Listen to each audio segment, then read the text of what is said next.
Je veux bien vous présenter notre collègue et ex-présidente Arlette Lecoq. Elle est psychiatre, psychanalyste, ex-présidente et formatrice à la Société belge de psychanalyse, maître de conférences à l'Université de Liège.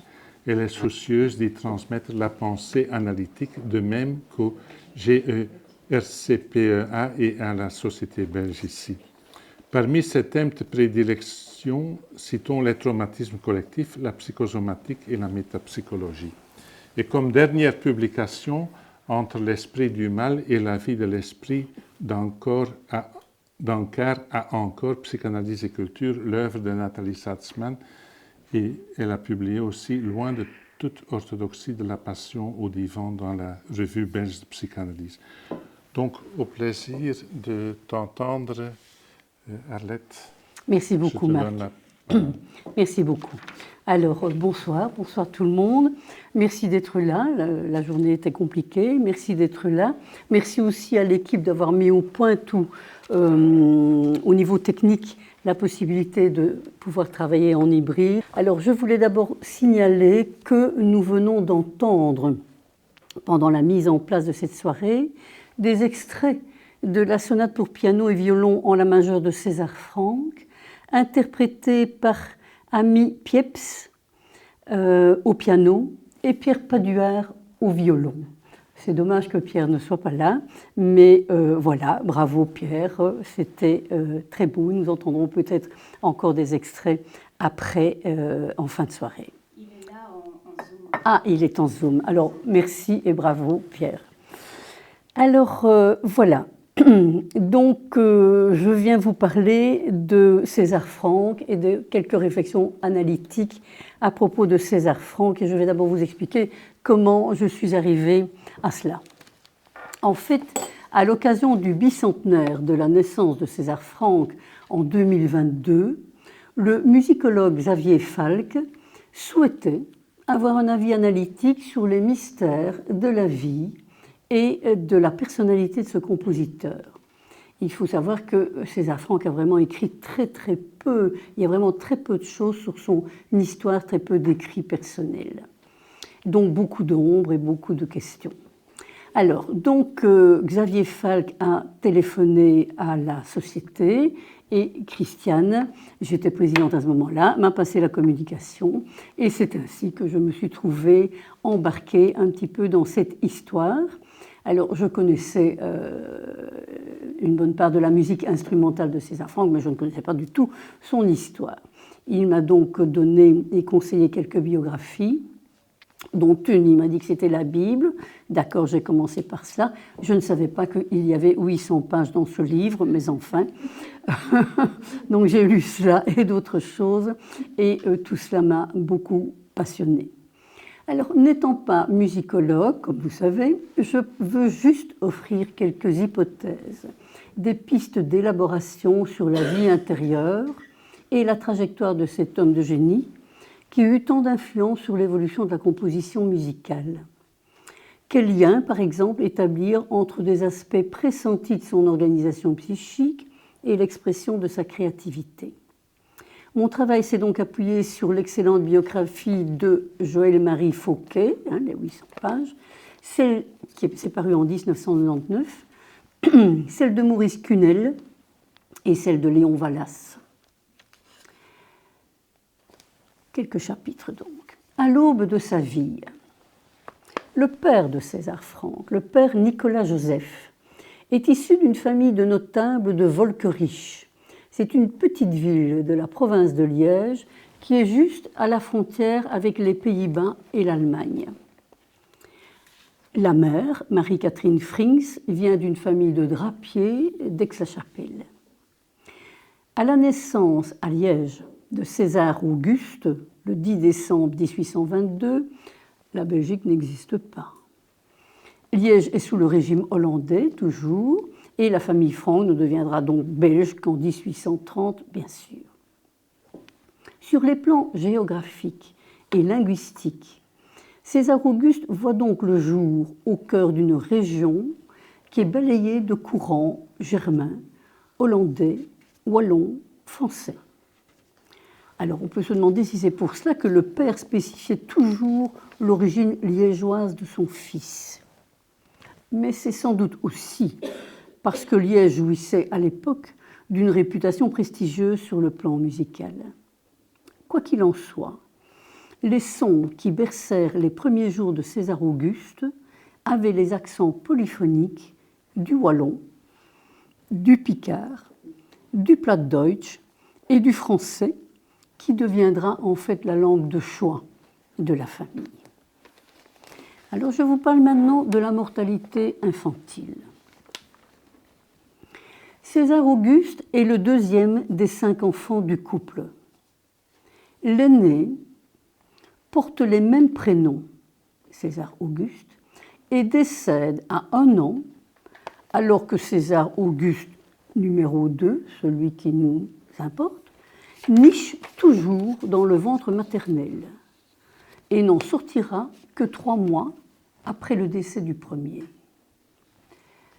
Lourde tâche dès le début. Il y a en plus ces prénoms impériaux, César et Auguste, qui deviendront plus tard la risée des critiques parisiennes. Après les 2, César Auguste, vient un garçon qui vivra quelques semaines. Puis Joseph. Joseph qui est le futur violoniste. Et enfin, une petite sœur qui décédera à 2 ans. C'est l'hécatombe. Certes, la mortalité infantile était monnaie courante à l'époque. Il n'empêche. Le premier deuil fut douloureux pour les parents et comme l'écrit Cunel, Nicolas Joseph voyait ses espoirs s'envoler et pour la mère, l'enfant qu'elle portait la dédommagerait de la perte du premier fils. Commentaire. Ainsi donc, César Auguste vint au monde dans des bras endeuillés, avec pour mission impossible de remplacer le premier, dont il porte les prénoms, voire de remplacer les autres et de réparer sans fin l'irréparable blessure parentale. Quel message compromis à décoder pour l'enfant et de quelle culpabilité allait-il être porteur, lui, le premier survivant? S'est-il senti responsable d'avoir décimé la fratrie? En tout cas, vie et mort, culpabilité et réparation rôdent autour de son berceau. Je me suis demandé si on pouvait trouver dans cette triste configuration d'origine la force extraordinaire qu'il déploiera contre toute critique dans la puissance de sa musique, dans la fougue et les cris qui peuvent s'en échapper, malgré la tempérance apparente du personnage. Je me suis demandé aussi si, à contrario, on pouvait y trouver la défaillance à se battre pour la défendre, sa musique, et pour la faire valoir. Comme on va le voir, César Auguste ne peut jamais être le premier, et il ne peut briller que s'il y est poussé par les autres, par son père ou par la bande à Franck. Et la bande à Franck, vous allez voir aussi de quoi il s'agit. Chapitre suivant, le cahier d'arithmétique, que j'ai trouvé vraiment très intéressant. Cahier d'arithmétique que César Auguste commence à l'âge de 7 ans et qui est riche d'enseignements. Nicolas Joseph, le père, donc le père se disait écrivain, mais en fait il était commis aux écritures chez un agent de change. Mais il venait d'une famille de juristes, une famille prestigieuse, mais bon, oui, voilà. Nicolas Joseph, pour enseigner le calcul à son fils, lui imposait 2 types d'exercices. Le premier, sans surprise, vu sa fonction, consistait à demander à l'élève de calculer le prix des monnaies des pays voisins en fonction du taux de change en cours. Le second, plutôt morbide, exigeait de l'enfant de calculer à la seconde près l'âge exact qu'auraient ses frères et sœurs, y compris les morts, Par exemple, le 18 février 1831 à 3h, 22 minutes 30 secondes. Et ainsi de suite, car ça a duré plusieurs années, cette histoire-là. Donc cette arithmétique malsaine ne pouvait qu'entretenir, me semble-t-il, de façon récurrente cette fratrie si douloureusement atteinte. Comment le deuil pouvait-il s'élaborer? Comment le refoulement pouvait-il opérer? Peut-être même le psychisme de l'enfant s'est-il constitué avec cette compulsion de l'éternel retour du passé tragique qui devait chaque fois se recalculer, se repenser dans une élaboration qui n'en finit pas et qui doit sans cesse se reprendre. Quelle en fut l'influence sur sa musique, que certains ont quand même qualifiée de trop longue, de trop austère, de trop répétitive? En tout cas, la douleur de l'enfant mort poursuivra le compositeur jusque dans ses béatitudes, qui est un de ses chefs-d'œuvre, dont la troisième chante la mère éplorée devant le berceau vide. Elle sera sans doute responsable aussi de certains de ses mouvements dépressifs. Chapitre suivant. La relation père-fils et l'emprise. Là, les biographes sont unanimes.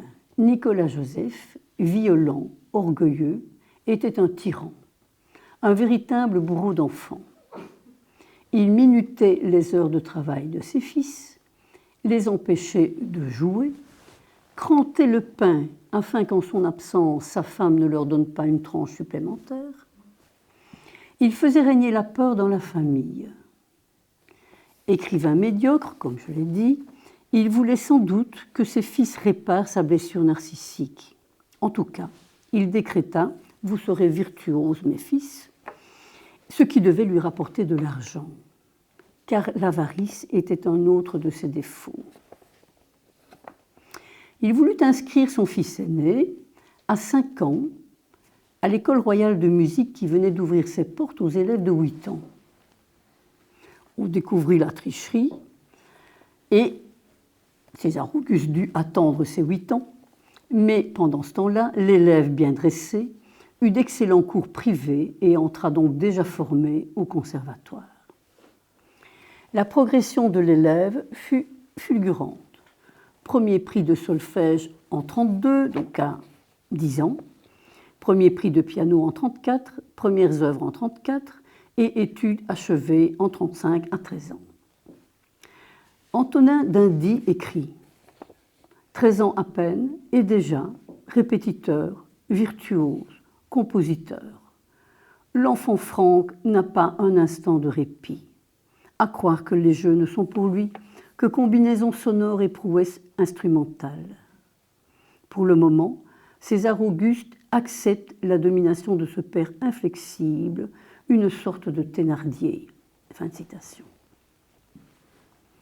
Mais, me dis-je, avait-il le choix, cet enfant, à haut potentiel, dirait-on aujourd'hui, pris dans les rets d'une relation d'emprise et soumis à de véritables travaux forcés?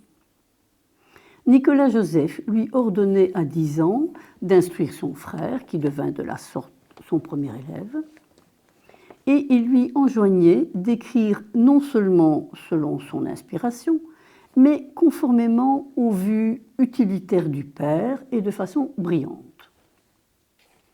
Il devait s'inspirer aussi de l'esprit de Liszt. Le père entraîna ce fils de 13 ans dans une première tournée à Bruxelles où il recevra les encouragements de Léopold Ier. La mère. On en sait peu de choses, sinon qu'elle était douce et pieuse, charmante et tendre, et qu'avec son mari, elle subissait les contre-coups de ses violences.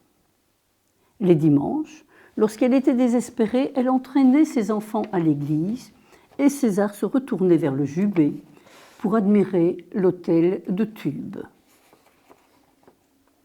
La soumission et ses composantes masochiques ont, sans nul doute, infiltré et organisé vaille que vaille l'équilibre de la maisonnée dominé par le Père omnipotent, et César Auguste a sans doute pu s'identifier à cette position maternelle face à ce Père dominateur. Alors, voyons maintenant l'arrivée à Paris, le conservatoire, les concerts et les élèves. Le conservatoire d'abord.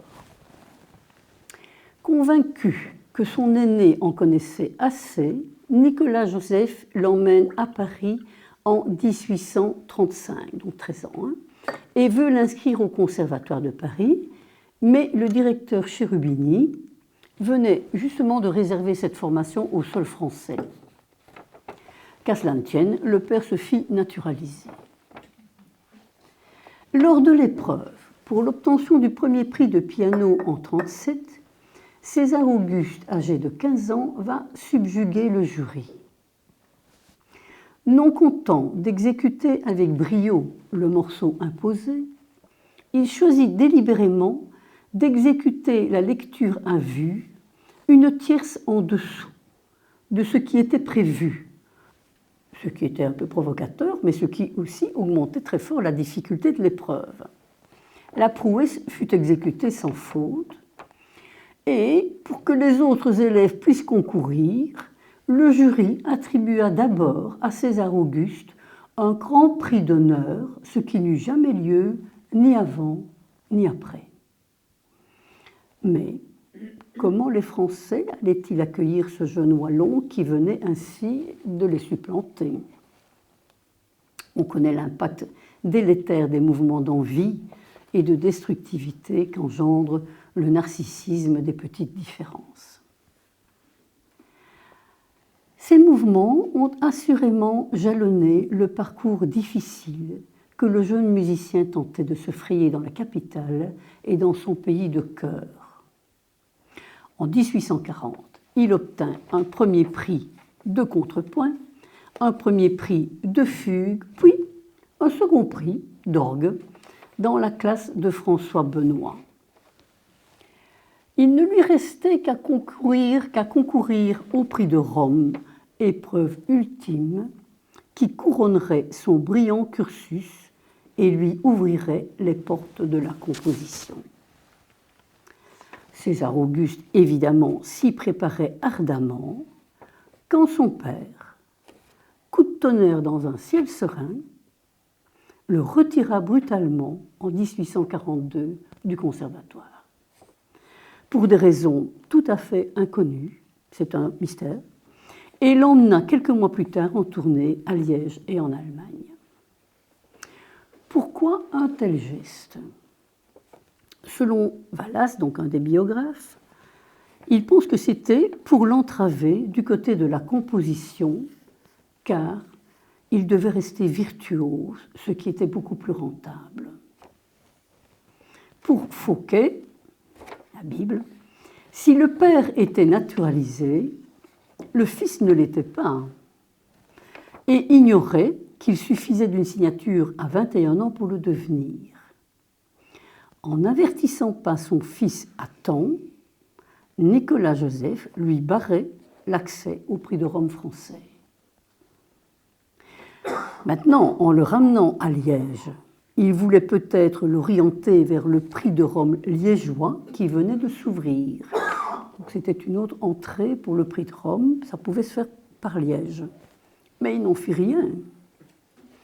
Et donc César Auguste, castré dans sa course, n'obtint jamais ce prestigieux prix. J'ai aussi pensé que les critiques parisiennes malveillantes avaient fini par courroucer ce père et décevoir le fils, comme nous allons le voir. Alors, le problème est loin d'être résolu et sans doute les raisons de ce retrait du conservatoire furent-elles multiples, mais ce fut un obstacle sérieux à la carrière de l'artiste. Alors, une autre question reste ouverte, évidemment. Comment César Auguste ne s'était-il pas renseigné au sujet de sa naturalisation? Passivité, soumission, repli dans sa seule musique? Point d'interrogation. Alors, nous allons écouter le premier intermède musical.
Voilà, nous venons d'entendre, interprété par Nikolai Lougansky, les premières minutes du premier mouvement de Prélude, chorale et fugue, qui est un des chefs-d'œuvre. Hein.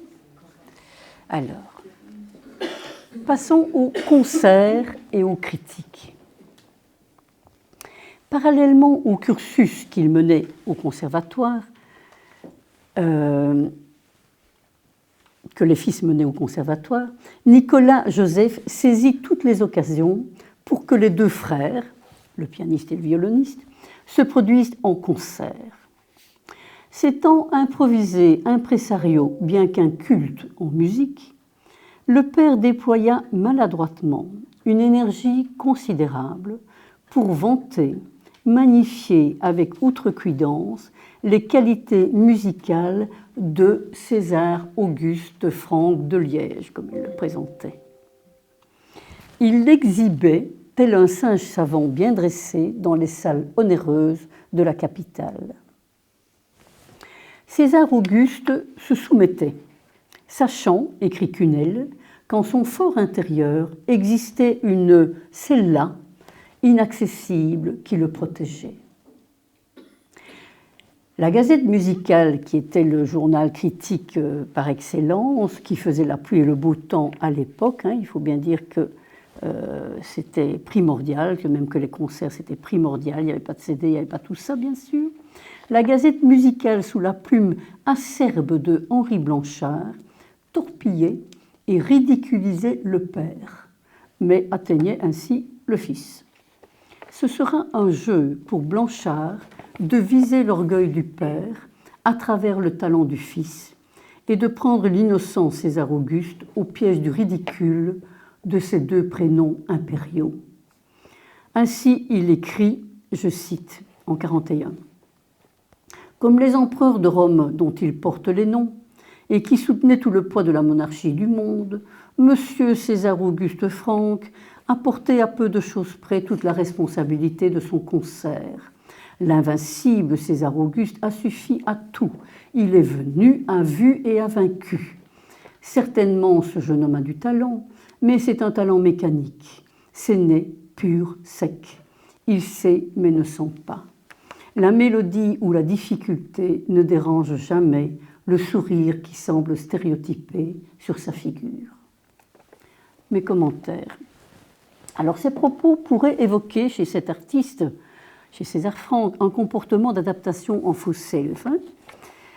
J'en doute personnellement.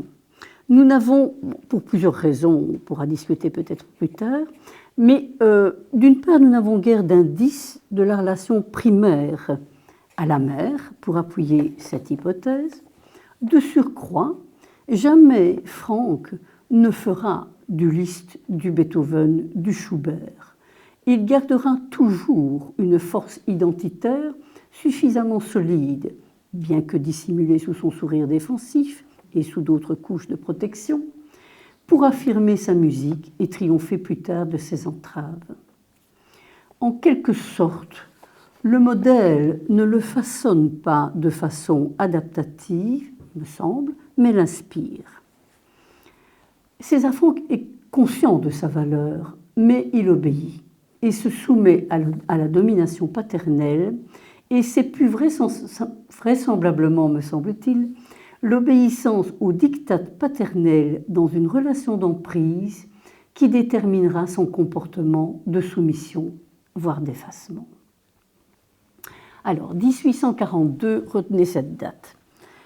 Après 7 mois de silence, qui correspond, donc c'est le moment aussi où le père l'a retiré du conservatoire, hein.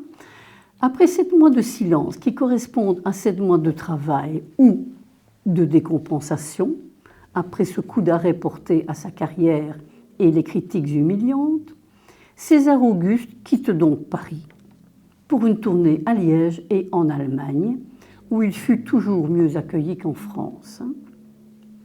Ses 3 premiers trios furent présentés au roi, qui lui délivrera une médaille d'honneur.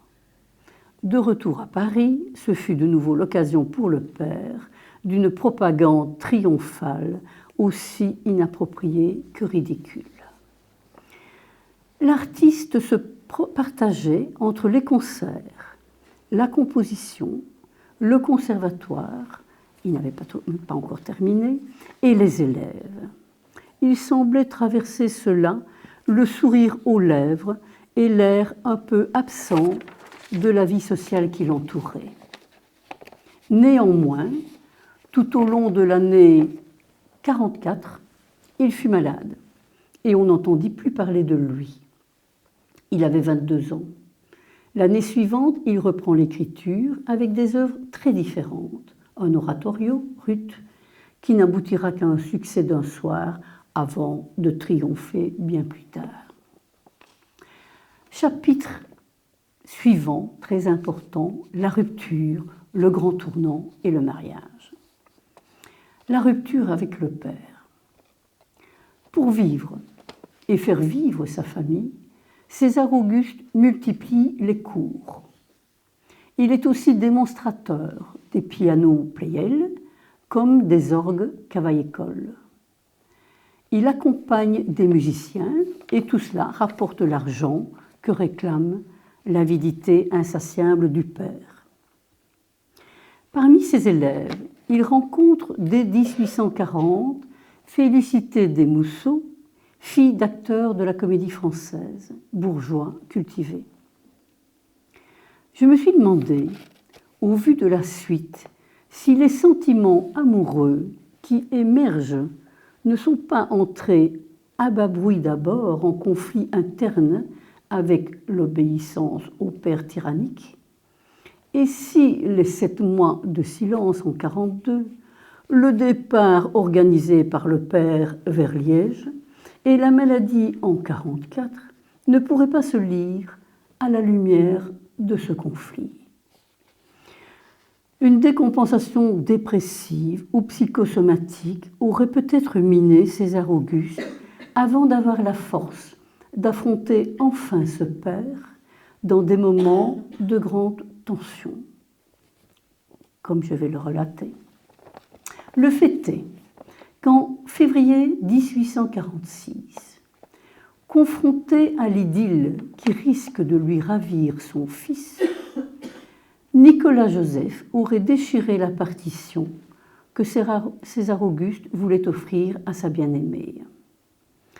Finalement, grâce à la complicité de sa mère, qui emmena son tyrannique conjoint en balade, César Auguste, dans un mouvement déterminé d'affirmation de soi, fuit le domicile. Il s'arrache littéralement à l'emprise paternelle, malgré les menaces du père, de battre sa mère, voire de l'empoisonner s'il ne revient pas.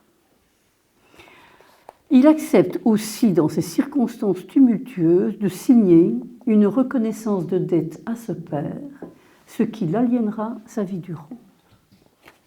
Puis, il écrit à son ami Liszt « Je vous annonce une grande nouvelle. Depuis le mercredi 26 août, je suis mon maître. » Le grand tournant était pris, mais, époque oblige, il fallut 3 sommations respectueuses pour que César Auguste obtienne la main de Félicité le 22 février 1948. Mais tout avait profondément changé pour lui, à commencer par le registre identitaire, puisqu'il sera dorénavant César Franck et non plus César Auguste Franck de Liège, qui suscitait la risée et surtout aussi qui le liait à son frère mort. Même nom. Hein. Il abandonnera la carrière de virtuose et avec elle les revues, concerts et prestations publiques. Il délaissera son instrument de chœur, le piano, au profit de l'orgue qui le plaçait en retrait des regards. Il devient donc organiste et bientôt père de famille. Fini les exhibitions. La discrétion va envelopper son expression musicale et son attitude tout entière. Alors, événement majeur et étrange, c'est un des grands points d'interrogation de la trajectoire de ce compositeur qui va marquer de son sceau l'évolution de la musique de chambre, eh bien, César Franck arrête à ce moment de composer pour le piano et il ne reprendra cette activité que, tenez-vous bien, 40 ans plus tard, à l'heure où il écrira ses plus beaux chefs-d'œuvre. Donc de 1846 à 1885, César Franck arrête de composer pour le piano. Le mariage et l'histoire. Avant d'émettre des hypothèses sur ce virage, un mot du contexte historique. Louis-Philippe, arrivé au pouvoir sous les barricades, régnait sur les Français depuis 1830. C'était la monarchie de Juillet, qui amena progressivement la paupérisation des sujets de France. La révolte gronda et se cristallisa dangereusement le jour du mariage de César Franck avec Félicité. On dressa donc les barricades et Louis-Philippe dut fuir les Tuileries. La Deuxième République était proclamée, Louis-Napoléon Bonaparte en fut le président. Au niveau musical, ça va amener des changements. Une association nationale des artistes musiciens vit le jour et, favorable à la moralisation du peuple, elle opéra un mouvement vers la musique religieuse. Récolter des fonds à l'Église permettait de se soustraire à la lourde fiscalité des concerts, qui coûtaient très très cher, et les messes devenaient une réelle ressource, l'orgue dès lors aussi. Le premier fils du jeune couple naquit 9 mois plus tard. Prénommé Georges, on le surnomma, ce n'est pas du meilleur goût je trouve, mais enfin, Barricade. Bon. Alors, mes commentaires. César Auguste a dû littéralement s'arracher de l'emprise paternelle pour vivre et pour épouser Félicité. Au même moment, Louis-Philippe prend la fuite et le meurtre du père oedipien se double symboliquement du meurtre du père de la nation. Parricide et régicide, ce n'est pas rien. Emporté par ce mouvement d'une grande violence, il libère son autonomie et déverrouille son identité. César Franck voit le jour et comme il l'écrit à Liszt, il peut enfin mettre un pied devant l'autre sans le demander à son père. C'est la délivrance. On peut faire l'hypothèse que cette libération a néanmoins engendré aussi un flux de culpabilité et qu'en s'extrayant de cette relation délétère au père, il renonce aussi à ce qui y était lié, l'exhibition, les concerts, la carrière de virtuose, mais aussi son instrument de prédilection, le piano, que son père lui avait assigné. À la culpabilité de sa naissance s'ajoute celle du meurtre oedipien, lesquels, dans un effet cumulatif d'après-coup, peuvent induire diverses inhibitions. Le repli, en tout cas, caractérise cette période. Serait-ce également cet affect de culpabilité qui l'a amené à signer une reconnaissance de dette colossale qui aliénera sa vie à l'enseignement. Sa délivrance lui coûte cher. Encore une réflexion. La dette liée au frère aîné décédé est inscrite au plus profond de lui-même et contribue à l'empêcher de briller s'il n'y est autorisé ou propulsé par un tiers, fût-ce le père tyrannique. Privé de Louis, il retrouve une position discrète, humble. Mais le mouvement d'intériorité qu'il opère sur le plan musical et religieux l'oriente en même temps vers un père idéalisé, céleste, intériorisé, qui pourrait canaliser son désarroi, préserver sa force et compenser la perte du père. Si je dis ça, c'est que beaucoup et certains ont voulu voir un mouvement mystique dans cette période et ne furent pas loin de vouloir béatifier César Franck. Alors, sans nier le catholicisme de la famille de César, moi j'y verrais plutôt un mouvement psychique d'idéalisation transitoire dans un état de grande déstabilisation. Chapitre suivant. Orléans, la famille, l'organiste et les femmes. Si César Franck avait disparu de la vie publique, on le vit régulièrement à Orléans, où sa prestigieuse belle famille orchestrait toute la vie musicale. Mais César n'y joua sa musique qu'une seule fois. Par contre, chaque mois, il accompagnait chanteurs, musiciens et élèves qui lui volaient la vedette. Soumission, masochisme, il n'avait pas son pareil, comme je l'ai dit, pour faire valoir les autres. Cette attitude trop fréquente pour n'être pas questionnée n'est peut-être pas qu'effacement de soi. Elle est faite de réparation et rejoint peut-être cette culpabilité à se mettre en valeur, à être le premier. Il restait sans doute l'héritier de sa dette éternelle. Sa famille. La vie s'organise autour du travail sous la douce autorité de Félicité, mais les malheurs vont infléchir cette harmonie. Après la naissance de Georges, une petite Blanche mourra en 50, à moins d'1 an. La douleur du père est immense.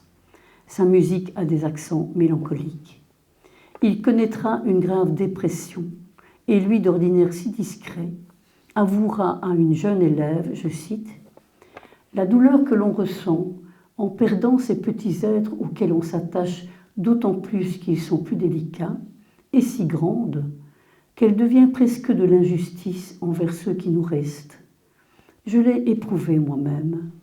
Il me semblait que ceux qui me restaient étaient moins bons, moins intelligents que celui que je venais de perdre. » Voilà bien la position que César Franck a sans doute vécue enfant dans sa propre chair.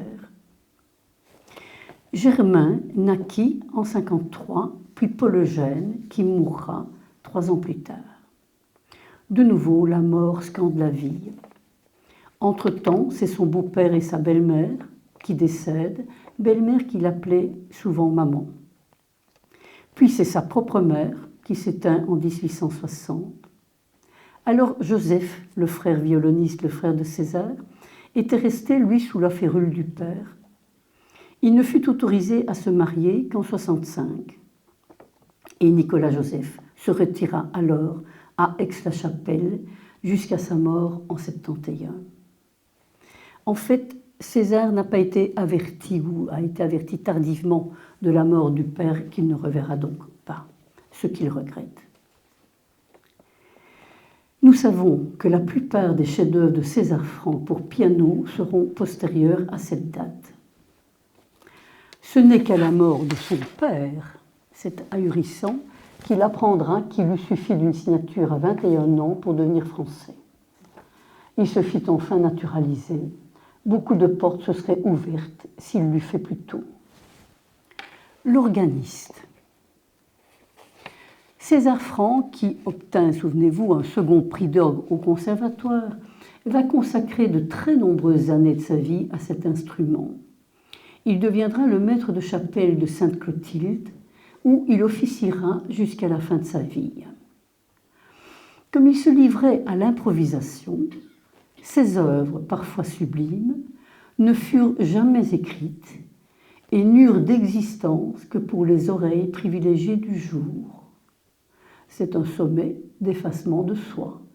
Fouquet écrit « À présent, hélas, il ne nous reste plus que les témoignages de ceux qui ont pu juger en experts de ces transcendants moments de musique. » L'improvisation était pour Franck un acte compositionnel authentique.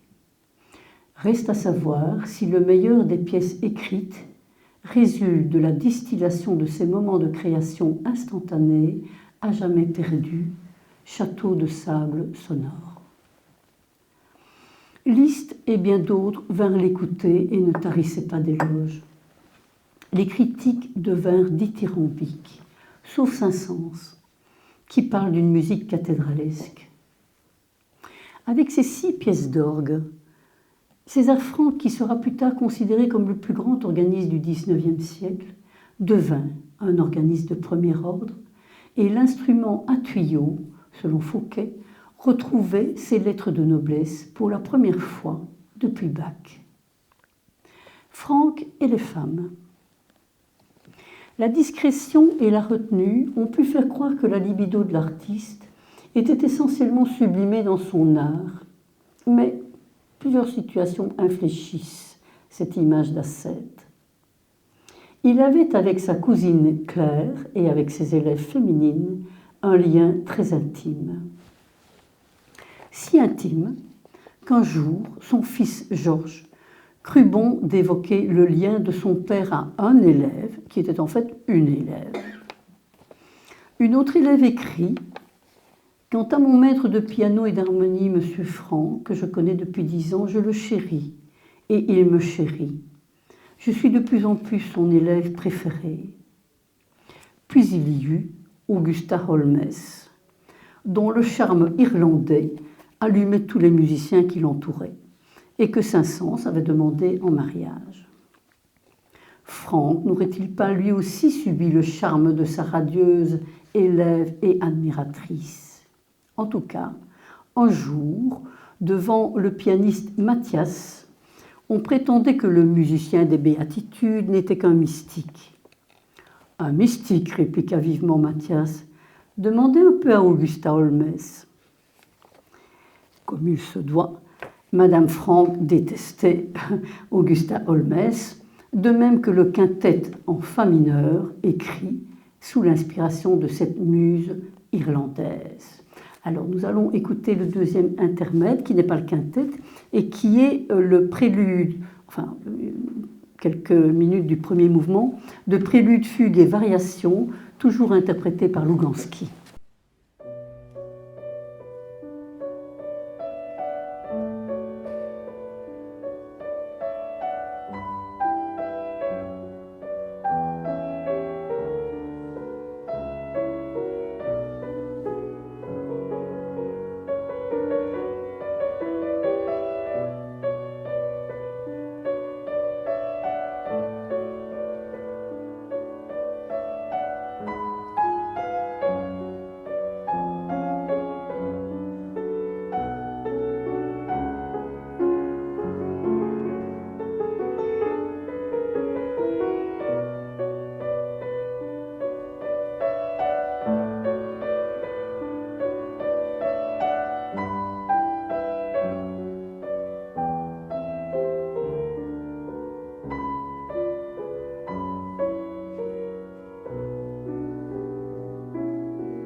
Alors voilà, quand on écoute ça, je me dis qu'on comprend l'appellation de Fra Angelico des sons qu'on pouvait donner à César Franck, je trouve.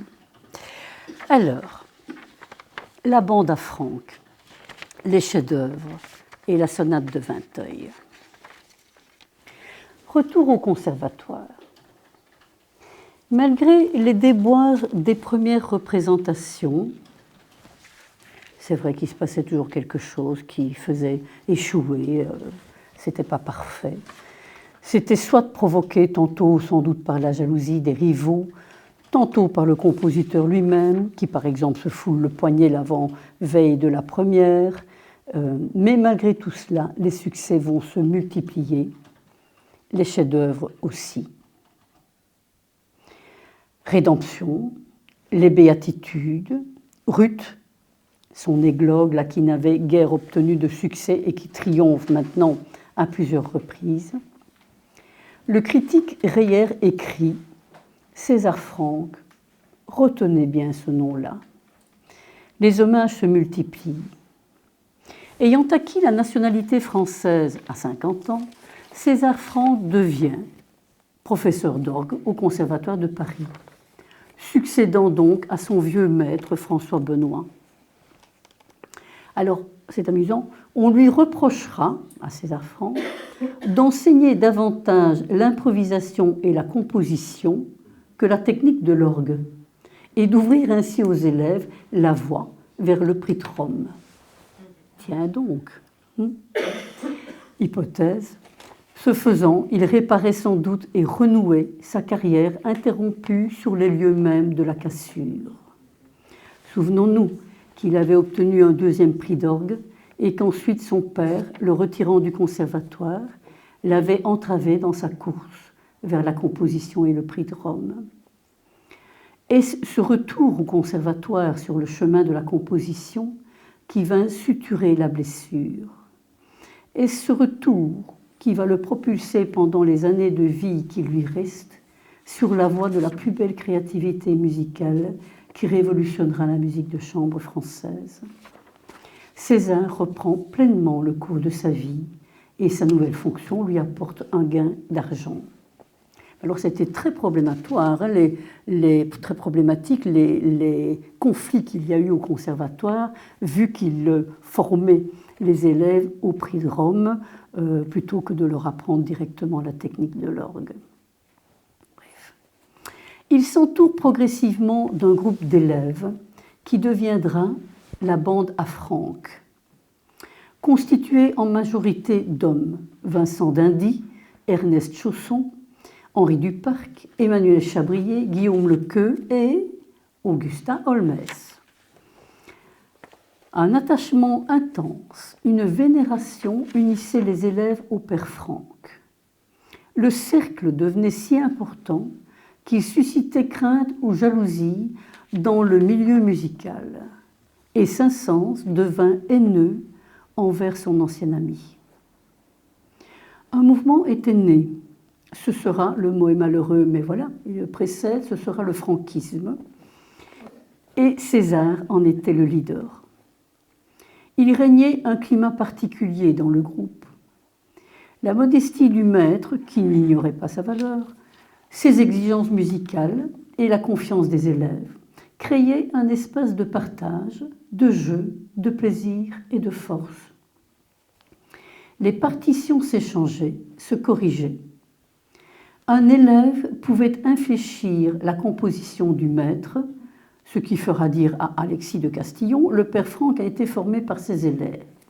Pas exagéré quand même.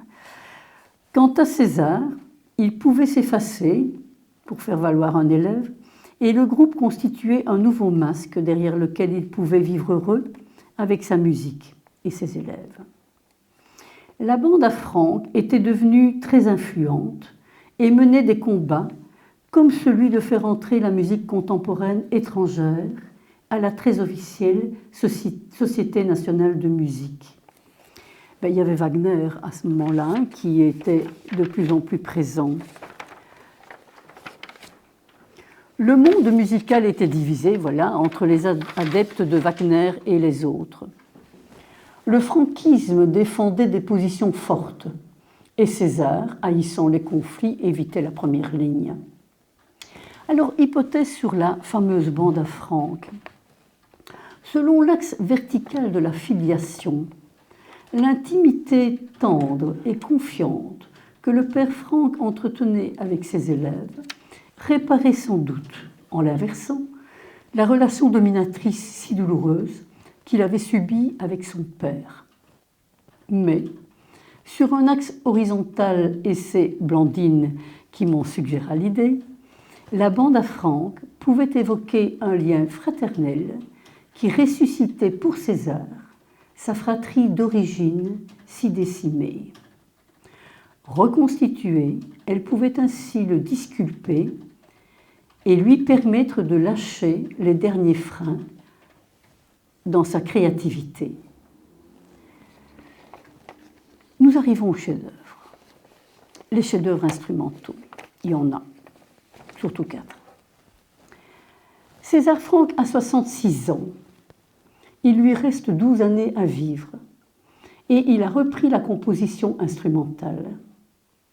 En 80, lors de la première audition de son quintet, dont j'ai parlé tout à l'heure, en fa mineur, ce fut une bombe, nous dit Fauquet. Le déferlement de cette vague de fond subjuga l'auditoire plus qu'elle ne le souleva d'enthousiasme. Dans un bel acte manqué, la partition offerte à Saint-Saëns fut oubliée par ce dernier sur le piano. Cette œuvre fut pourtant, comme l'écrit toujours Fauquet, le portique sonore de la décennie si féconde des années 80. Elle aura de beaux succès. Mais la fulgurance et la passion de l'œuvre venaient soudainement déchirer l'air musical ambiant, plus enclin en France aux expressions feutrées. Deuxième chef-d'œuvre, prélude, chorale et fugue, dont nous avons entendu un morceau tout à l'heure, le premier intermède, fut parfois considéré comme la plus belle œuvre de musique de chambre de César Franck, voire de l'ensemble de la musique classique, musique de chambre classique, entendais-je dernièrement sur Musique 3. Pour Vallas, ce fut le point de départ d'une renaissance française de la musique pour clavier. Alors, le 7 août 1885, César Franck est fait chevalier de la Légion d'honneur. Enfin, une reconnaissance publique et officielle. La sonate. Mais il faut que je vous parle de la sonate de Vinteuil. Et je commence par un extrait de Proust. Elle avait disparu, Swann savait qu'elle reparaîtrait à la fin du dernier mouvement. D'abord, le piano solitaire se plaignit, comme un oiseau abandonné de sa compagne. Le violon l'entendit, lui répondit comme d'un arbre voisin. C'était comme au commencement du monde, comme s'il n'y avait encore eu que deux sur la terre, ou plutôt, dans ce monde fermé à tout le reste, construit par la logique d'un créateur, où il ne serait jamais que tous les deux. Cette sonate. Alors, si la sonate de Vinteuil amalgame Franck, Saint-Saëns, Wagner et Fauré, la petite phrase ci-dessus se rapporte bien à la sonate pour piano et violon en la majeure de César Franck. Le compositeur l'écrivit en 3 semaines et en offrit le manuscrit à Eugène Ysaÿe à l'occasion du mariage de ce dernier en septembre 86. Mais n'ayant pu faire le déplacement jusqu'à Arlon, ce fut un ami qui l'amena à Ysaÿe, qui voulut la déchiffrer séance tenante et qui écrivit plus tard à Franck. Je cite : « Nous étions pris, empoignés, retournés, et c'est le cœur plein d'une fiévreuse émotion que j'osais m'écrier : c'est un chef-d'œuvre. Oui, maître, un chef-d'œuvre. Votre première partie est une longue caresse, c'est une merveille. Le deuxième, un cri d'une grande élévation. La partie qui suit, la plus empoignante, je n'ai rien trouvé de plus heureux dans les œuvres de Beethoven que le retour de cette phrase extraordinaire dans le final. Isaïe jouera partout cette sonate. La célébrité, enfin, récompensa le jaillissement sublime de la musique de César Franck. La gloire passa par la Belgique, car la première audition à Paris eut peu d'écho. La seconde, par contre, à Paris, transporta l'auditoire au point que les musiciens durent bisser le final. Une exécution mémorable et déterminante eut lieu à Bruxelles dans le cadre du Cercle des 20. Jean-Marie Fouquet nous raconte. Le crépuscule d'hiver tombait rapidement. Dans les salles du musée, aucun mode d'éclairage. Alors, tandis que l'obscurité enveloppait et bientôt complètement l'assemblée, Isaïe et Madame Bordespen continuèrent à jouer de mémoire, le mystère de la nuit se reformant sur celui de la musique. Le succès fut à la mesure d'une exécution impeccable, l'impression saisissante.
Bon, donc, nous venons d'entendre le final de la sonate pour violon et piano, interprété par Martha Argerich au piano et Renaud Capuçon au violon. L'année suivante fut celle du quatuor à cordes en ré majeur, œuvre superbe de maturité qui fit pâlir les œuvres qui l'entouraient. Ce fut un nouveau chef-d'œuvre dont le succès immédiat, cette fois-ci, à la salle Pleyel, surprit Franck lui-même quand l'enthousiasme délirant et les applaudissements le réclamaient sur l'estrade. Fouquet raconte qu'un soir, alors que Franck, ému aux larmes, embrassait Isaïe pour l'interprétation des artistes, il s'entendit dire « Vous êtes tout de même pour quelque chose dans le destin de vos œuvres ». « Oui, vous croyez » fit Franck, sans la moindre ironie, avec un accent sincèrement étonné. En plein succès et à la veille de sa mort, l'enfant César Franck se demandait sans doute encore s'il pouvait vraiment briller. En 1916, reclus dans sa chambre de malade, Proust demandait au quatuor Poulet de venir lui jouer le quatuor de Franck. La fin, l'après et la forme cyclique. L'accident.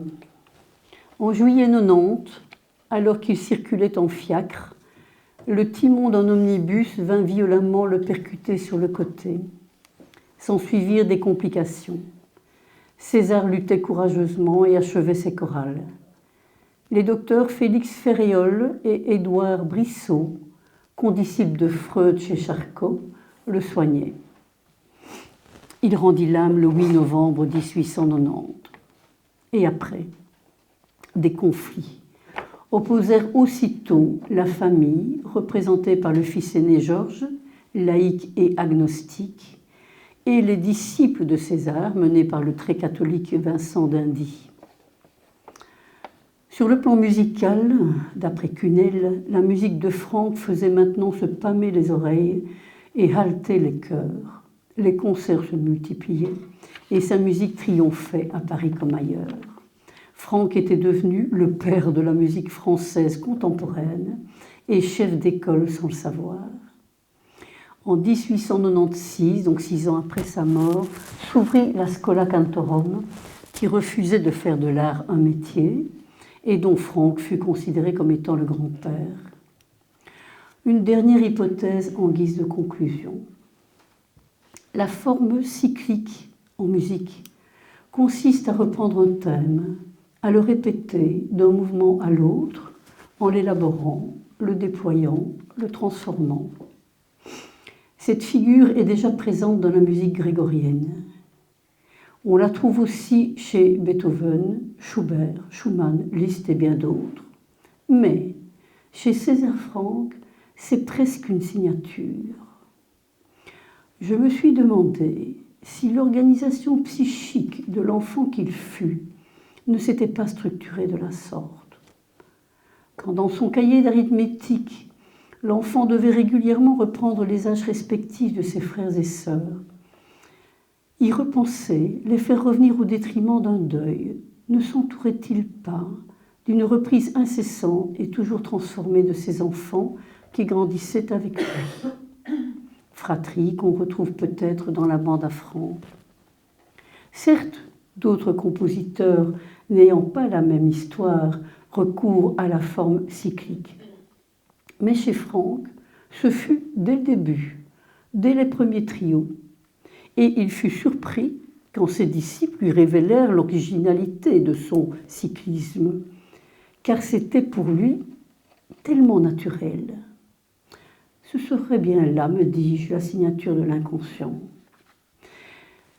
À l'ombre et dans l'intimité, César Franck révolutionna la musique de chambre. Cet exposé veut humblement lui rendre hommage. Et merci de votre écoute.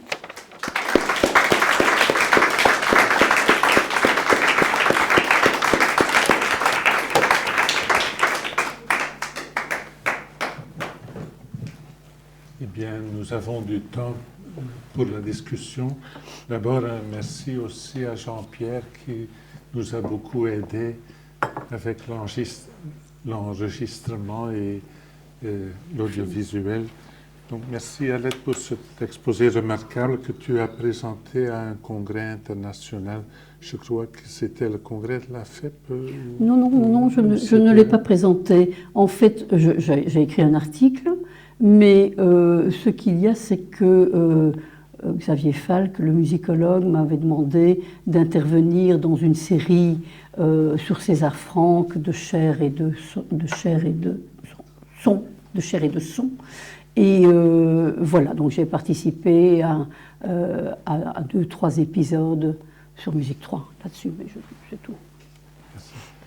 Donc, oui, je ne suis pas du tout spécialiste, mais c'était quand même intéressant de voir qu'il y a une grande culture musicale dans les environs de Liège, donc avec Isaïe, Franck, Grétry.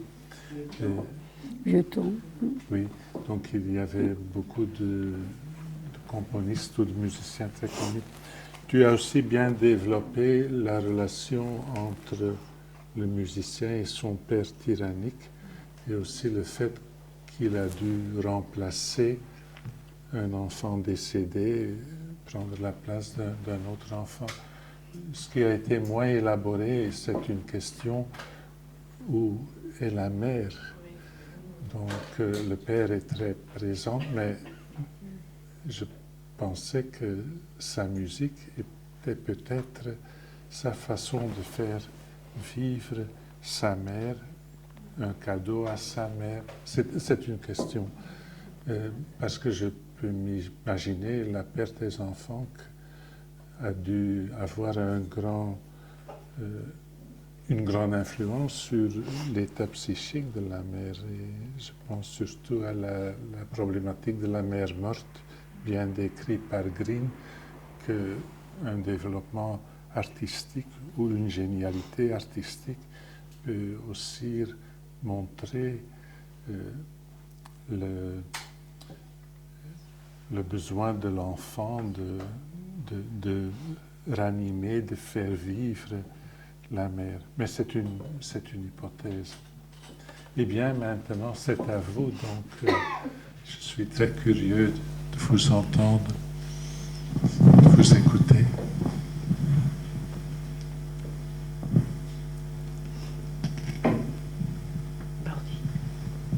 Blandine.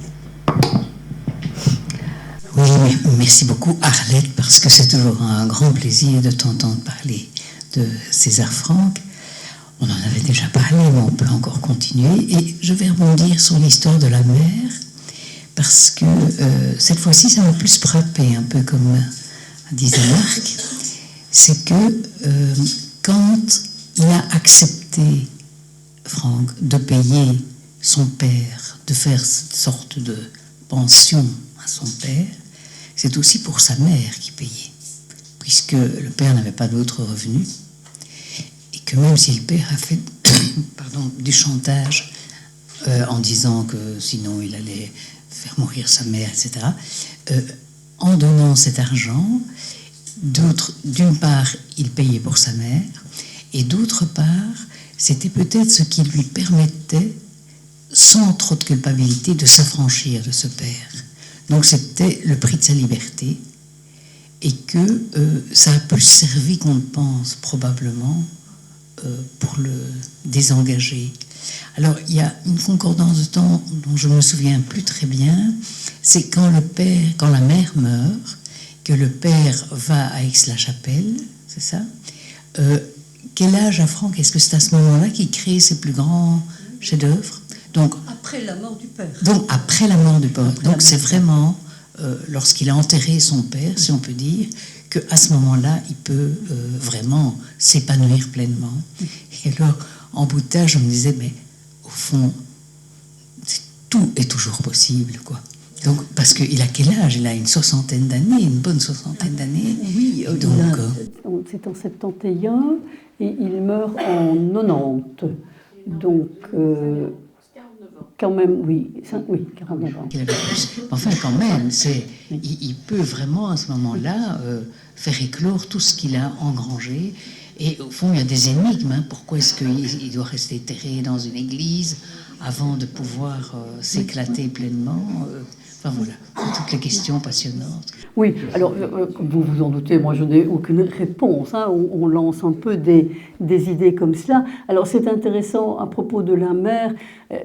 C'est vrai que j'ai vraiment, dans tout ce que j'ai lu, trouvé tellement peu de choses.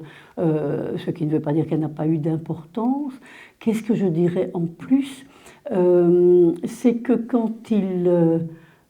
alors, je trouve intéressant, effectivement, que la dette... bien sûr, c'est pour le père, c'est aussi pour la mère, c'est aussi pour le frère. C'est vraiment faire vivre toute cette famille-là. Et c'est ça qui fait qu'il a signé. Maintenant, c'est vrai qu'il n'a pas entretenu beaucoup de liens avec sa mère par la suite, d'après ce que j'ai lu. En tout cas, on en dit vraiment très très peu. Donc, on peut émettre des tas d'hypothèses, hein, tu le fais également. La mère était endeuillée, il devait réparer tout le monde, mais il devait réparer sa mère. Alors, le fait de se tourner vers l'orgue quand il était petit et que la mère allait très mal, elle les emmenait à l'église et il regardait les orgues. Hein, et je me suis dit, tiens, et c'est au moment où il quitte la famille, où il s'arrache au père, qu'il va se tourner vers l'orgue. Là aussi, il y a peut-être quelque chose d'un appui quand même sur l'image maternelle. Comme un contenant, quoi. Peut-être. L'église, ça, c'est quand même la mère. Et l'église, et l'église. Ça, c'est pas comme aussi ce fil de pensée. Oui, alors l'église, la mère, et le Père Céleste, puisque, alors il a connu beaucoup, il a eu des liens avec Gounod à l'époque, enfin donc il s'est rapproché de personnages religieux, et donc Vincent d'Indy qui était son élève, enfin qui revendiquait la place de choix comme élève auprès de César Franck, a vraiment voulu presque le béatifier. Et donc il y a vraiment là eu toute une série de propos qui, me semble-t-il, ont fait un peu dévier ce qui se passait réellement au niveau de la personnalité de César Franck. C'est le fils qui a un petit peu rectifié. Et après la mort de César Franck, il y a eu vraiment des conflits terribles entre ces deux voies de pensée. Oui. Isabelle? Quand même toujours fascinant, je trouve, dans ce type de trajectoire. Il y en a d'autres, hein, d'enfants qui ont été drillés par un père tyrannique et qui maîtrise très bien un art. Alors, quelle ambivalence par rapport à cela? Parce qu'il faut attendre que le père soit mort pour pouvoir mettre un pied devant l'autre sans avoir sa permission. Et en même temps, les outils qu'il a pour sublimer son histoire, c'est quand même à son père qu'il les doit. Oui, absolument. Donc la dette, elle est, Oui. elle se majore de cet aspect-là. Tout à fait. C'est pour cela que j'ai émis cette hypothèse quand même de la culpabilité quand il s'est arraché au père et qui s'est arraché en même temps à son piano et à tout ce qui faisait quand même sa gloire naissante. Je pensais dans un registre plus rock'n'roll, plus contemporain et plus tragique aussi à la chanteuse Amy Winehouse qui a été également drillée par son père et qui est devenue quand même une chanteuse extraordinaire. Vraiment, c'est bouleversant de l'entendre, mais son destin était beaucoup plus tragique, celui-là. À quel prix, hein, quel prix. Alors que je pensais aussi, qu'est-ce que tu as dit, Blandine, qui m'a fait penser aussi à quelque chose. Ça me reviendra.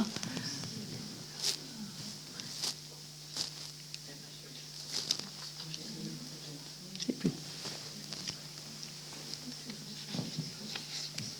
Oui, Muriel?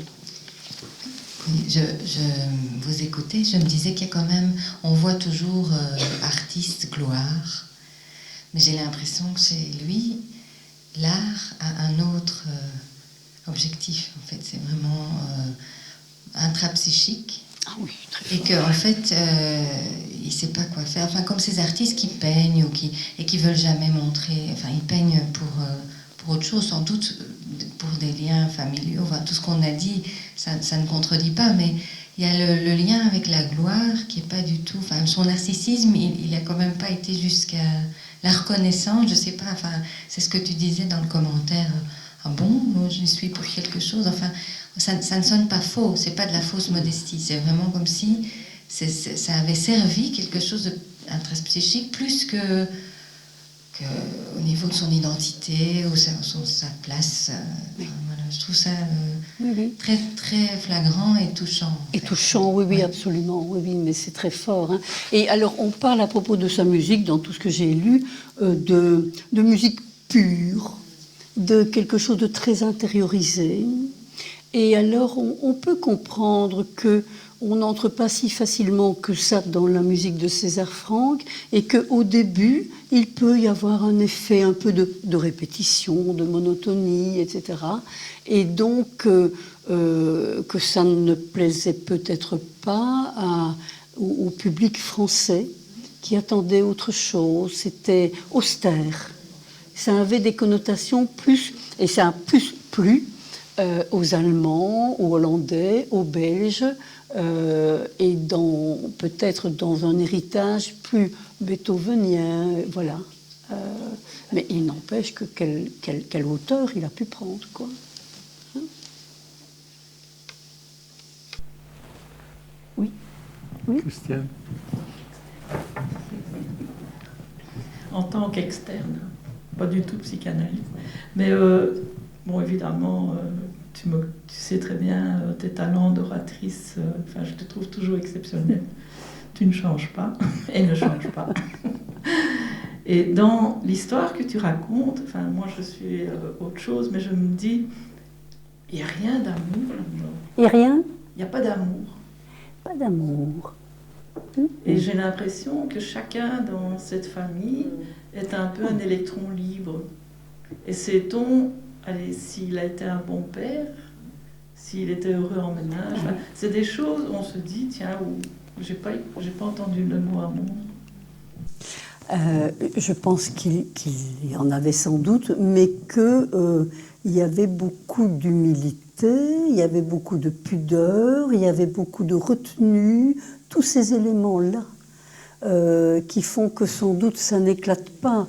Bon, déjà dans son lien avec les femmes et avec les élèves, voilà, on peut voir qu'il y avait des sentiments, qu'il y avait quelque chose d'intense, mais bon, c'est pas un extraverti. Hein, mais par contre, dans sa musique, et vous avez entendu le final quand même de la sonate, c'est quand même la passion, le mouvement de passion est présent. Donc je crois qu'il y avait quelque chose de très intense, mais qui passait par la musique, par exemple. Il y a d'ailleurs je crois que je dois avoir le texte ici, je regarderai tout à l'heure, mais j'avais d'ailleurs pris ça comme exergue dans mon article, une phrase qui dit qu'il ne s'est confié qu'à la musique et que la musique est évidemment le confident le plus discret qui soit. Parce que les aveux de la musique sont toujours très flous. Il y a quelque chose un peu comme ça, voilà. Mais je pense qu'au niveau sentiment, et d'ailleurs ce qu'il peut évoquer quand on a un peu l'habitude de l'écouter, est quand même très fort, je trouve. Voilà. Merci. En attendant, une autre question. Une autre question. Oui. Bien sûr, il y a son style musical de boucle, je sais pas comment. Ah oui, le cyclisme. De cycle. Hein. Et moi, je me demandais si on pouvait relier ça à quelque chose qui... Il n'y a pas de césure, du coup. On continue toujours, il y a une reprise, il n'y a pas de séparation. Et est-ce que ce serait quelque chose qui aurait à voir avec ce qu'il a vécu, de trop de séparation? Et donc, c'est quelque chose qui... Enfin voilà, moi c'est quelque chose qui m'interpelle toujours dans des musiques comme ça, où ça ne lâche pas, on revient, on rajoute un élément, on retourne, on revient. C'est ça, oui, oui. Voilà, c'est une idée comme ça. Mais Oui, pourquoi pas, hein, pourquoi pas. Si je me suis permis cette hypothèse-là, c'est que dans les 3 biographies que j'ai lues, Et je crois qu'il n'y a pas un chapitre où on ne parle pas du cyclisme de Franck. Donc c'est vraiment, vraiment une caractéristique. Parce que sinon, les musicologues disent bien que dans beaucoup de musique et dans les sonates, on a l'habitude de reprendre dans le troisième mouvement, le premier mouvement, etc. Mais chez César Franck, ça a l'air d'être vraiment quelque chose de basique et qui est comme une signature, dit-on, de César Franck. Alors je me suis dit, tiens, qu'est-ce que ça veut dire? J'ai pensé, moi, à cette histoire quand même qui... Moi, j'étais très frappée par ce cahier d'arithmétique. Je trouve ça, je ne sais pas ce que vous en pensez, mais j'ai trouvé ça terrible de devoir calculer donc à peu près tous les X jours, de recommencer le calcul pour voir la sœur, le frère, il aurait quel âge, à tel... Enfin, je trouve ça inouï comme histoire.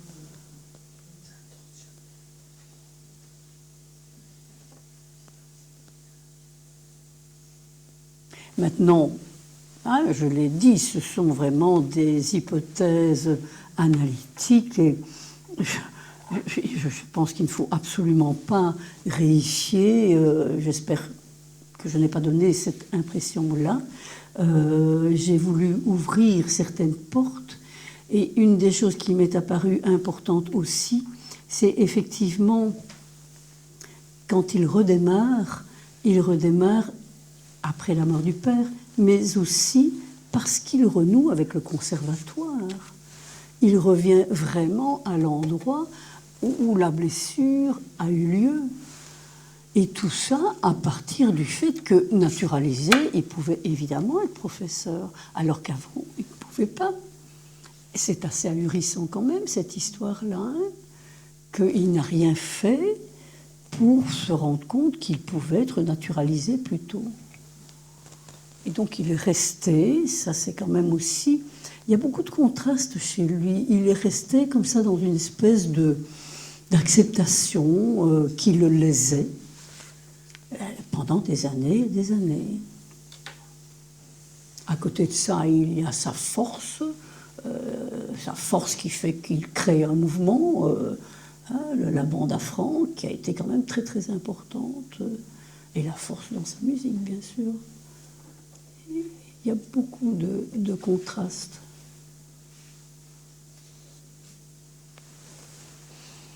Alors, je ne sais pas ce que vous pensez. Comme vous ne me posez pas la question, je me dis, tiens, vous n'y avez pas pensé, ou bien vous y avez pensé quand même. Mais voilà, je sais qu'une des questions, c'est aussi, est-ce qu'il faudrait penser au faux self chez lui puisque... Hein, vachement quoi? Mais c'est ça, c'est pour ça que je n'ai pas pu... Voilà, exactement, exactement. Alors, bien sûr qu'il y avait quelques ingrédients où il est quand même toujours un peu masqué, toujours un peu en retrait. Qu'est-ce que c'est qui dissimule? Qu'est-ce qui cache? Ça, celle-là. Alors, mais je me suis dit que ce serait vraiment... Ou alors c'est un faux self au sens tellement large du terme, mais le vrai faux self, je trouve, avec le vide interne, etc., ben non, je ne crois pas. Il y a quelque chose de solide chez lui, malgré tout. Et donc, je crois que c'est plus une emprise qu'il a vécue qu'une organisation en faux self. Il me semble, en tout cas. Oui.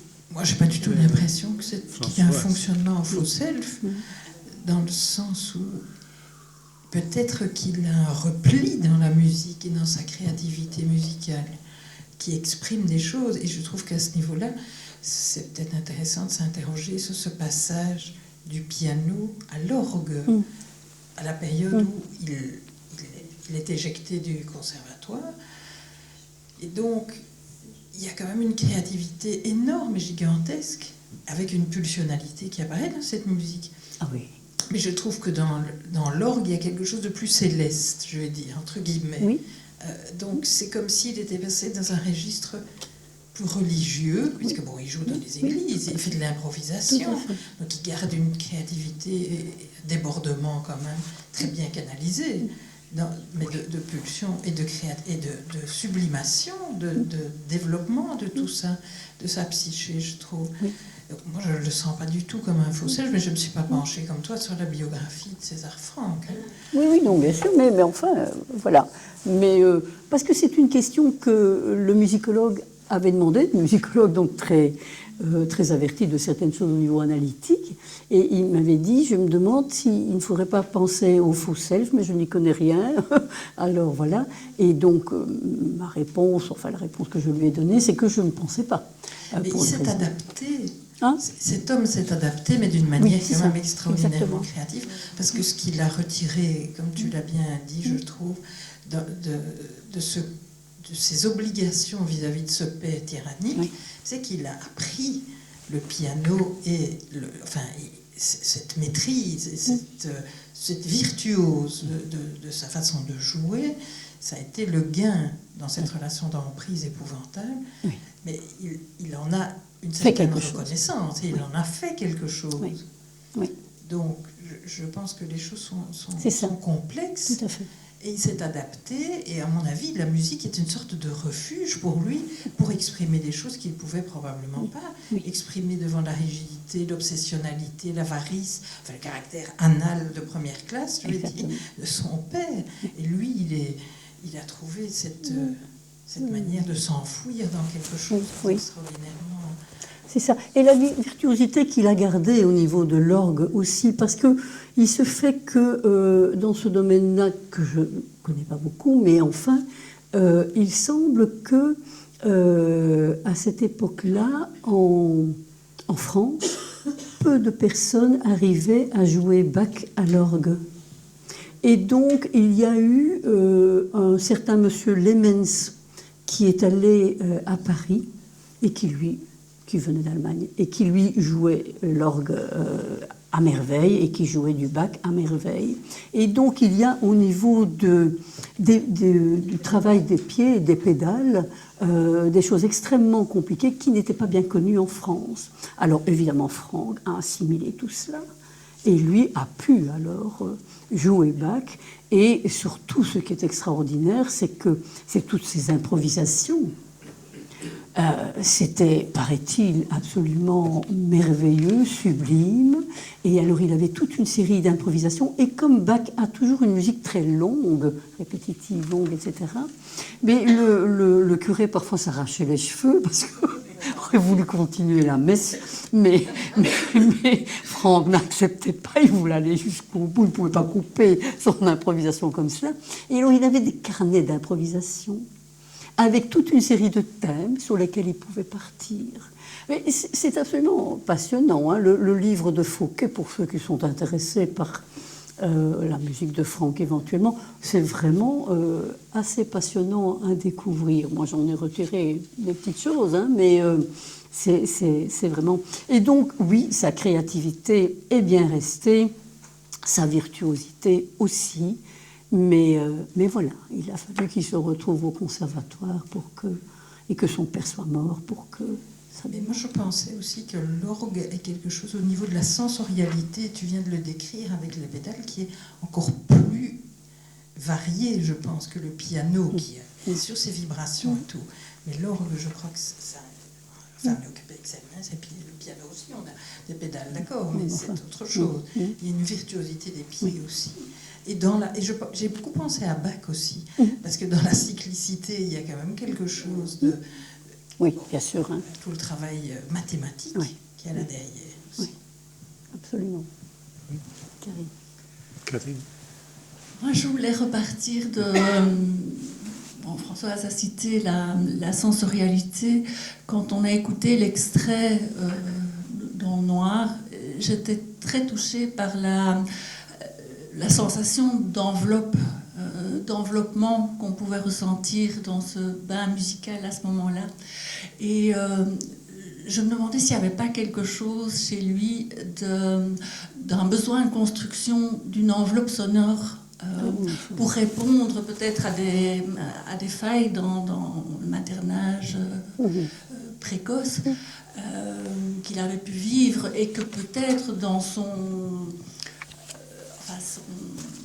sa manière de composer aussi en spirale. Finalement, il n'y avait pas aussi cette fonction presque autocalmante de Tout à fait, je trouve c'est bien ça.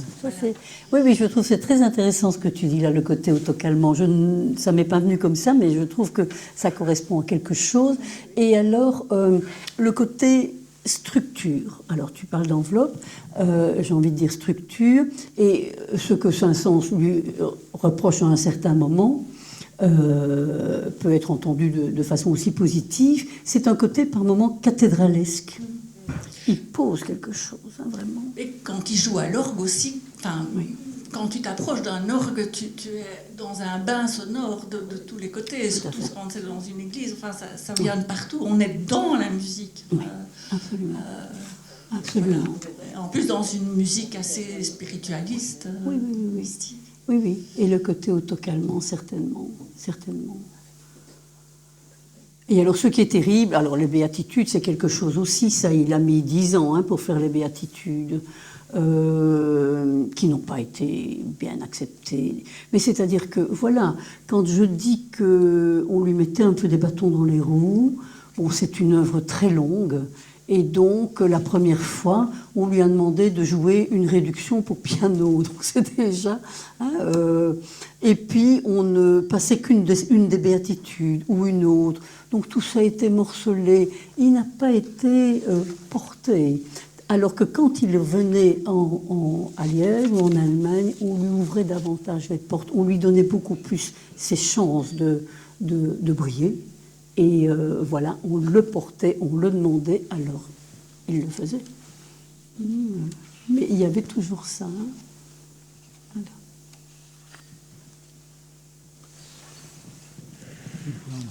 Je voudrais juste revenir un tout petit peu sur l'orgue. Je trouve que très intéressant ce que tu disais de autocalmant.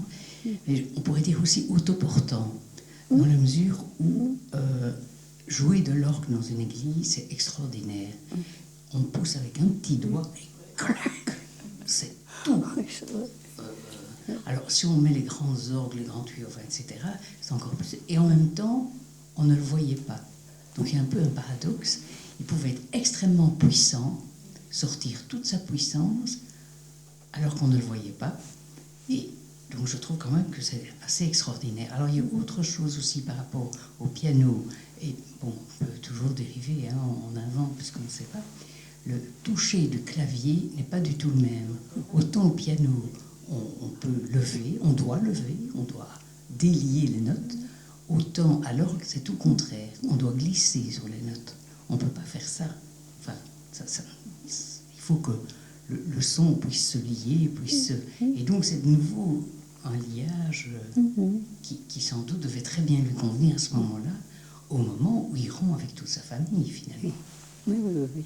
Oui, absolument. Il avait besoin de lier. Oui. Oui.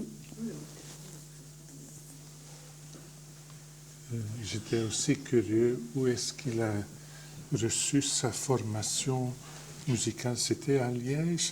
Oui. Qui étaient ses maîtres, donc ses influences? Les noms, est-ce que je vais les retrouver comme cela?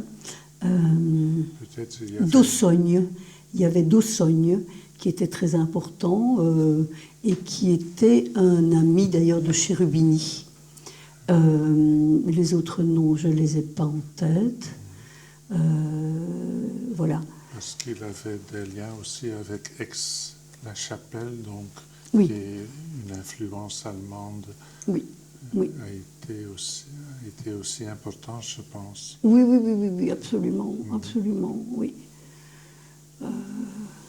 Certainement.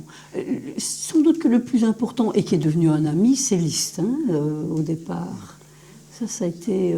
parce que Liszt a beaucoup aimé ses trios, et c'était ses premières œuvres. Or, et donc a joué les trios de César Franck, un peu partout. Et donc c'était tellement important d'être joué, puisque voilà, c'était la seule façon de diffuser ses œuvres, c'était d'être joué par quelqu'un. Et donc Liszt a beaucoup joué ses œuvres. Et par la suite, Eugène Ysaÿe, ça c'est certain, Et alors Saint-Saëns, qui était d'abord l'ami et puis qui est devenu vraiment un ennemi. Alors, je n'en sais pas plus, mais je me dis quand même que avec Augustin Holmès, là, Saint-Saëns l'a demandé en mariage, mais ils ne se sont pas mariés. Or, Augustin Holmès était quand même fort proche aussi de César Franck. Ça a dû aussi susciter pas mal de tensions entre eux, cela. Une dernière question, une dernière intervention. Je voulais Oui. juste dire combien la mère est quand même tout le temps présente. Hein. Je pense que pour moi aussi, je disais, enfin, je partageais là ici avec Blandine que c'est aussi quand quand il travaille avec ses petits élèves dans une identification maternelle. On sent comment il se penche vers eux et tu as le sentiment qu'il va rejouer, retrouver lui tout ce qu'il a manqué probablement de le lien précoce avec la mère. Hein. Ben, voilà. Il y a un tout petit morceau que j'aime beaucoup qui s'appelle « Les plaintes d'une poupée ». Et alors, « Les plaintes d'une poupée », ça a été composé, c'est vraiment une exception, dans cette période où il ne faisait plus rien au piano. Et pour une élève qui était très triste et qui pleurait parce qu'il est arrivé quelque chose à sa poupée, je crois. Et alors, il a composé ça pour son élève. Les plaintes d'une poupée, c'est ravissant. Oui. Merci Voilà. beaucoup. Avec plaisir. Voilà. Merci beaucoup. Merci Arlette.